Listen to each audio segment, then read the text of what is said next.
So now we will work on another API. We have created an API for sending the OTP. So we have to check whether the OTP is valid or not. Before that, I will show you what is happening in our database. So go to the database and yeah, open phone OTPs. You can see 7013. Yeah, the OTP has been sent to our phone. You can see 58590, the OTP session ID. I will be talking about this in few minutes. The details are in the phone OTP object. So go back to our use.py.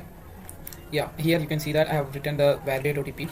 We have already sent the OTP to the phone, so now we have to validate the OTP. So here I defined one more class, in that a post method. The post method takes phone and OTP. Then if phone and OTP is valid, this line filters out the tuple with the phone number. If the old object is already exists with the number, that means we have sent the OTP already to the phone. If we didn't send the OTP to the phone, how can we validate it, right? So that's what we are doing. So here if old dot exists, old is equals to old dot first, as selecting the first tuple. So here we are using the OTP session ID. Old dot OTP session ID, we are setting this into the new OTP session ID variable. Actually we have already recorded the old phone's OTP session ID, so I'm just printing it here. Yeah, this is the new step. Here we are again requesting with the URL. This URL is given by the twofactor.in, so don't worry. This is the API key. Here you have to give your API key and then OTP session ID and also the OTP sent, which means we have the user entered OTP. So we are again reading the response. If the status is success, we can say that old dot validated is equals to true, which means it sets the OTP field to true, validated field to true. This one, yeah, this has been recorded as true because I have validated it already. So I'm just unticking it and save it to demonstrate you again. So yeah, go back here and we are saving the old dot save. Here you can understand this thing. We are sending the response as true, OTP match, if not false. If old dot exists does not exist, we are just sending false and saying that first proceed via sending OTP request. Please provide both phone and OTP for validation. If this line is not valid, then we will get this error. So we have made our API. We will test our API once again. Yeah, validate OTP, and you can see I'm sending the phone number and 5859 is the OTP. I'm just like verifying it again. Yeah, you can see that status is true and OTP matched. And once go back to your DB and check that, yeah, you can see that the validated field is ticked. So we are done with sending the OTP and validating the OTP. So what's the next step? The next step is to register the user into the main database. Our main database is user model. So in here we have to register our user. So I will be going back to the use.py. So I'm creating the register API. This is the code for register API. You can see I'm requesting again a post method. In here the data received would be phone, password, username, email, and this is we are collecting the information and we will be sending this information into the main database. So I'm checking if phone and password, this line, make sure that everything is not null, and old is equals to phone.otp. Yeah, according to the phone number only we are filtering our phone OTP object. So here we are again filtering out the object and sending it to the old one. So if old dot exists, if the old one dot exists, we are taking the first tuple which will get, and we are collecting the validated status of the old object. So if it is validated, what we are doing, we are taking the temporary variable and storing the temporary data, the username, email, phone and password of the previous object. So here we are using the serializer. So create a file named serializer.py, and you have to write the following code. I'm putting the serializers, a user model and a get user model.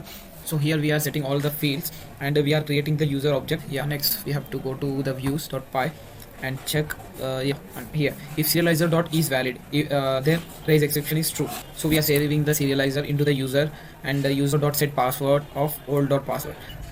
So here we are setting the password of the user by the set password method. Old dot password is the password which we have already recorded on the phone OTP object, and we are saving that user into the database. Printing the user and just printing old dot delete. We are deleting the old phone OTP object because we don't need the object further. So here we are respond after, if this is everything goes fine, then we are giving a response which says the status is true and account created successfully. If the validated button is unchecked, I will show you. I have already showed you. If this button is unchecked, the response would be false, OTP haven't verified, first do that step. Okay, we are asking user to first verify the OTP, then only come to registration. So then you can see here, and if old dot exists fails, then we are saying that please verify phone first. if old phone OTP object does not exist, that means the user have not crossed that step. He hasn't verified his phone, or the OTP has not been sent to the user. So if phone and password and username and email and role, any of the value becomes null, we are just returning that both username, email, phone, password are not sent. So now we are done with our 3 APIs. First we have sent the OTP, we then validated, and now registering. So we will check how our register API is working. Yeah, before that we have to create the URLs. So here I'm just writing the repath. You know how to write the URL. So validate underscore register. Sorry, we can just directly write register slash. Don't forget to write the slash. It helps in distinguishing all the URLs. So where's that? Yeah, register dot as underscore view. That right. Open the postman and write slash register, right? What are the values to be sent to the request? So we will check here. So yeah, you can see we have to give phone, password, username, and email. Everything has been given already, so I will just give the tick mark. Before doing this, I want to show you one more thing. So I'm just unchecking this validated button. Let's see what will happen.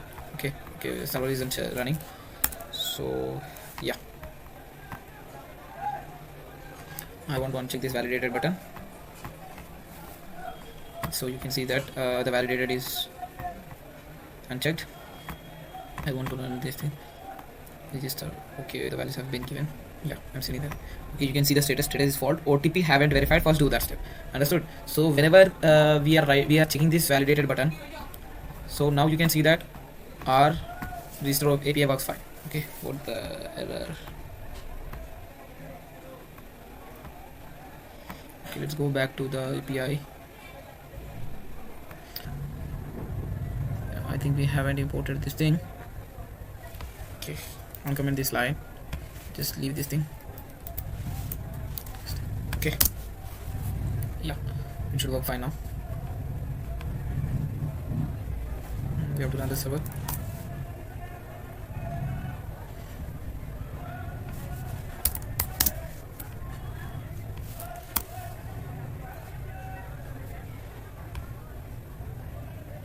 Yep, you can see status true, account created successfully. This means that the new details of the user has been entered into the database successfully. One, we will check that. So go back to home, in the users. Yeah, you can see Omkar123, email address, phone number, staff status, and active. Yeah, now this is done. If you want the code, I have provided the link in the description. You can go to that page and copy the code from there. So this is the end of the tutorial. Thank you so much, friends. Please subscribe.